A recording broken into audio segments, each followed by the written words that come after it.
शशि की रोचक कहानियों में मैं लेकर आई हूँ आपके लिए एक नई कहानी। बेटे की आंखों में आंसू बहू ने ही तो दिए हैं। बहू, अब क्यों नहीं कह रही? तू तो मेरे बहादुर बेटा है। रोना नहीं, क्योंकि लड़के रोते नहीं। सुलोचना जी अपनी बहू सुमिता जी से बोल रही थी। कहते कहते अपने पोते रितेश को देख उनकी भी आंखों में आंसू आ गए थे। बस माँ, अब और कितने ताने देगी? अब अंदर से कोई कैसा निकलेगा ये तो मैं नहीं जानती थी। ना सुमिता जी भी रो रही थी। बस करिए, आप लोग जब देखो एक दूसरे पर दोषारोपण करती रहती हैं। ये तो शुक्र मनाइए वक्त पर शुक्ला चाचा आ गए, नहीं तो पता नहीं क्या हो जाता। रितेश रोते हुए बोला, और माँ, आपसे हाथ जोड़कर विनती करता हूँ, अभी कुछ दिनों तक अपनी बहू को यहाँ से दूर ही रहने दीजिए। जिसे मेरे पिता की परवाह न हो, उस लड़की को मैं अपने घर में जरा भी बर्दाश्त नहीं कर सकता। रितेश रोते हुए अपने पापा को देखने कमरे में चला गया। बीरेन बाबू अभी सो रहे थे। डॉक्टर ने वक्त पर आकर दवा देकर उन्हें संभाल लिया था। रितेश का मन कर रहा था अभी निशिता अगर सामने होती तो जाने वो क्या कर जाता। आ रहा हूँ शुक्ला चाचा से मिलकर, कहकर रितेश घर से बाहर निकल गया। माँ, जानती हूँ आप सब मुझसे नाराज हैं और होना भी चाहिए, पर माँ जी निशिता के भीतर झांक कर तो नहीं देख सकती थी, नहीं देखी थी ना, और तो ऐसा व्यवहार करेगी वो सोच भी नहीं सकता था।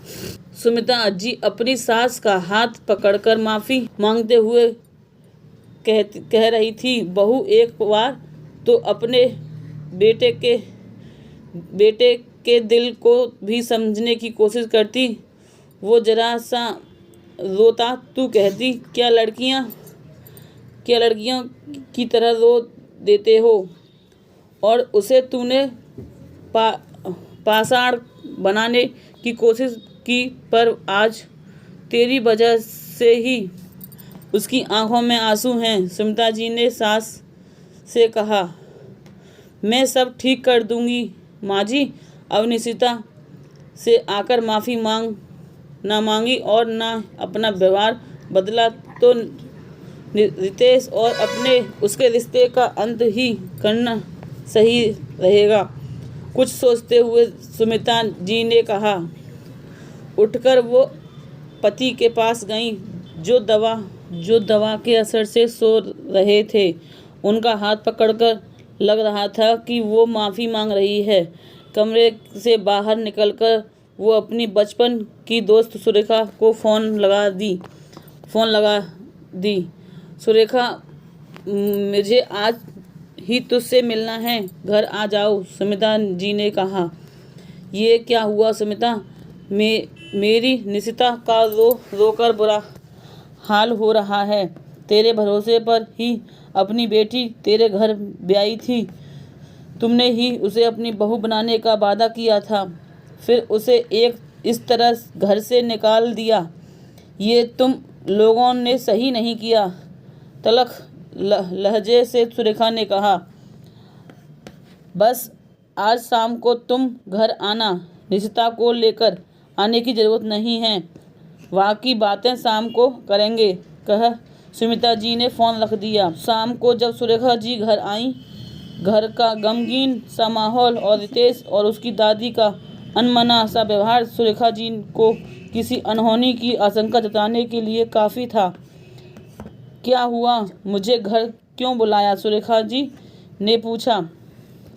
सब बताती हूँ, पर पहले जरा मेरे साथ आ, कहती हुई सुमिता जी सुरेखा जी को उसे कमरे के पास ले गईं, जहाँ बीरेन बाबू लेटे हुए थे। उन्हें बाहर से ही दिखा कर वो ड्राइंग रूम में लेकर आ गईं। सुरेखा, तू मेरे बचपन की दोस्त है। संजोग देख, एक ही शहर में हमने अपना आशियाना बनाया। हमारी दोस्ती को पारिवारिक संबंध बनाने के लिए मैंने बेटे की अनिच्छा को दरकिनार दरकिनार कर निशिता को अपनी बहू बनाया। सब कुछ ठीक होता सुरेखा, अगर तू बता देती तेरी इकलौती बेटी को तुमने बदतमीज बनाया हुआ है। 1 महीने ही तो हुआ है ब्याह को, पर उसे अभी भी लगता है वो अकेली है, अपनी मनमर्जी से कहीं भी आती जाती है। कोई रोक टोक नहीं लगाया हमने, पर आज उसने जो किया है ना, उस हरकत से रितेश के दिल में जो थोड़ी जगह उसके लिए बन रही थी वो भी खत्म हो गई। सुमिता जी ने कहा, क्या किया उसने? सुमिता मुझे तो फ़ोन कर बोली मैं मूवी जा रही हूँ, उसके बाद कुछ दिनों के लिए आपके साथ रहूँगी, मुझे नहीं जाना ससुराल। सुरेखा जी ने बोला, आज मैं सासू माँ को लेकर पास के डॉक्टर पास गई थी। रितेश ऑफिस में था, मुझे पता नहीं निशिता को मूवी जाना है। मैं समय पर ही आ जाती, पर उधर अस्पताल में बहुत भीड़ थी, इसलिए हमें देरी हो रही थी। निशिता वो तैयार होकर मूवी के लिए निकल ही रही थी कि बीरेन जी ने उससे कहा, बहू थोड़ा पानी लाकर दे दो, मेरा जी घबरा रहा है। पर वो ना सुनी और बोलने लगी, मैं जा रही हूँ, आप खुद ले लीजिए। बीरेन खुद पानी लेने उठे, पर कमरे के दरवाजे पर ही वो गिरे और चौखट पर से टकरा गया और बीरेन बेहोश हो गए। निशिता बिना देखे सुने घर से निकल गई। तभी बीरेन के दोस्त शुक्ला जी घर पर उनसे मिलने आ गए और बीरेन को देख जल्दी से डॉक्टर को फ़ोन कर दिया। जब हम घर आए तो निशिता को नहीं देखकर फ़ोन लगाया तो बोली, बाद में बात करती हूँ। फिर हमने रितेश को फ़ोन कर बुलाया। वक्त पर शुक्ला जी आ गए तो स्थिति संभल गई, नहीं तो पता नहीं क्या होता। बस रितेश ने गुस्से में निशिता को बहुत कुछ सुना दिया। तू जानती है सुरेखा, रितेश हम सब को कितना मानता है और उसे अपनी पत्नी से इस तरह के व्यवहार की उम्मीद नहीं थी।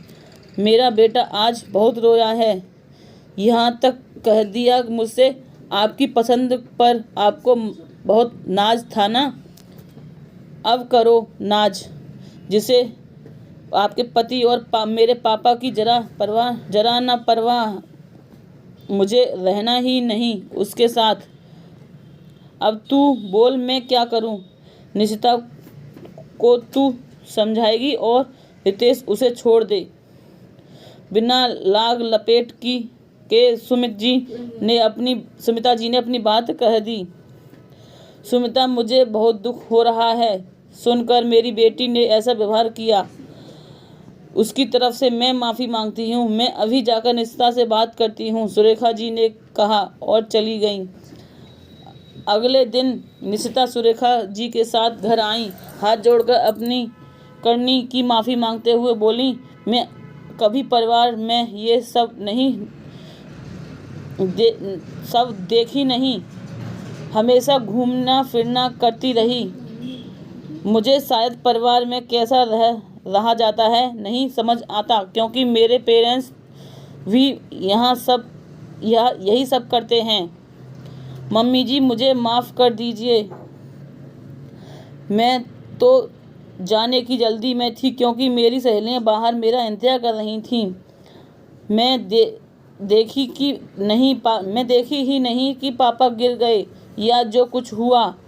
दूर बैठा रितेश यह सब सुन रहा था। गुस्से में वो निशिता के पास आया, उसका हाथ पकड़कर ज़बरदस्ती पापा के कमरे के पास लेकर गया। देखो सिर पर पट्टी बंधी है, वो तो गनीमत है, ज़्यादा कुछ नहीं हुआ। अगर कुछ हो जाता ना तो फिर सॉरी रितेश, मुझे सच में नहीं पता था पापा जी की हालत इतनी ख़राब है। मेरा भरोसा करो, अब से ऐसा कुछ नहीं होगा। मुझे परिवार को समझना होगा। निशिता लगभग रोने को हो गई। माँ जी, मेरी बच्ची को माफ़ कर दीजिए। मैं अपनी अकेली संतान को सब कुछ देती रही, पर परिवार में प्यार से रहना ना सिखा पाई। वो अब आप लोग सिखा दीजिएगा। गलती करने पर डांट भी लगा सकते हैं। इसे तो मैं यही बोलती हूँ, ये परिवार तुम्हें मुझसे ज़्यादा प्यार करेगा। बस इसे अपना कर तो देख। सुरेखा सुमिता जी की सास से बोली। निशिता के चेहरे से लग रहा था वो शायद जानबूझकर ऐसा कुछ नहीं की थी। जाने की हड़बड़ी में निकल गई, और अब जब माफ़ी मांग रही है तो उसे माफ़ कर इसे एक मौका और देना चाहिए। निशिता दिल की बुरी नहीं थी, बस थोड़ी मस्त मौला और अल्हड़ थी, जिसका बचपन अभी गया नहीं था और शादी हो गई थी।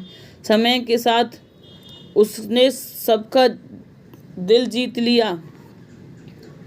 दोस्तों, परिवार में जब अपने को तकलीफ लगती है तो बहुत करीबी रिश्ते भी बेगाने लगते हैं और आंसू निकल आता है, चाहे वो कोई भी हो। निशिता के व्यवहार से रितेश का परिवार आहत हुआ था, पूरा परिवार आहत हुआ था, पर निशिता को अंदाज़ा भी नहीं था पीछे से ऐसा कुछ हुआ है। जब समझ आया, उसने माफ़ी मांग ली और परिवार में अपनी जगह बनाने में कामयाब हुई।